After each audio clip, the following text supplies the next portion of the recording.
नमस्ते, प्रणाम। हम खेसारीलाल यादव सबके पैर छू के प्रणाम कर रहा हूँ।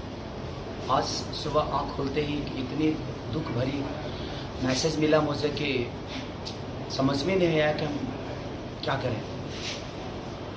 सीज़न 13 में, बिग बॉस के सीज़न 13 में हमारे बहुत अजीज़ मित्र और हमारे दोस्त भी और एक बड़े भाई की तरह सिद्धार्थ शुक्ला जी का जब न्यूज़ सुनने को मिला तो यकीन ही नहीं हो रहा था खुद पे कि ऐसा हो सकता है। क्योंकि मैं सीज़न 13 में हमारी लड़ाइयाँ भी दोनों भाइयों की हुई, वो प्यार की लड़ाइयाँ थी।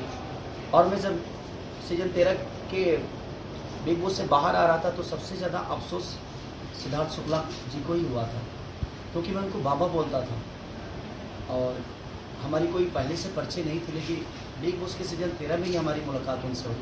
वो बड़े अच्छे इंसान भी थे, अपनी कोई भी बात निधड़क बोलते थे और इस उम्र में जाना ये कुछ अजीब सा लगा।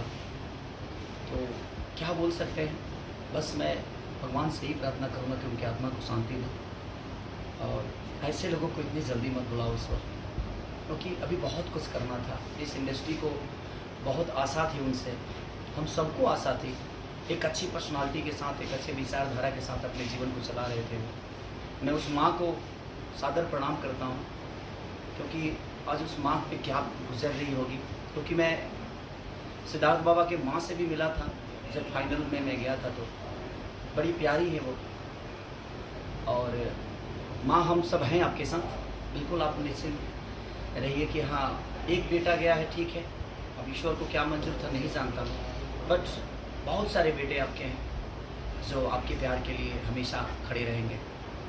तो दिल से ये दुख भरी बातें हैं, क्या बोल सकता हूँ मैं, बट मैं ईश्वर से ही प्रार्थना करूँगा कि भगवान ऐसे अच्छे लोगों को और इतने जल्दी मत बुलाइए, ये धरती सुनी सुनी हो जाती है। Thank you.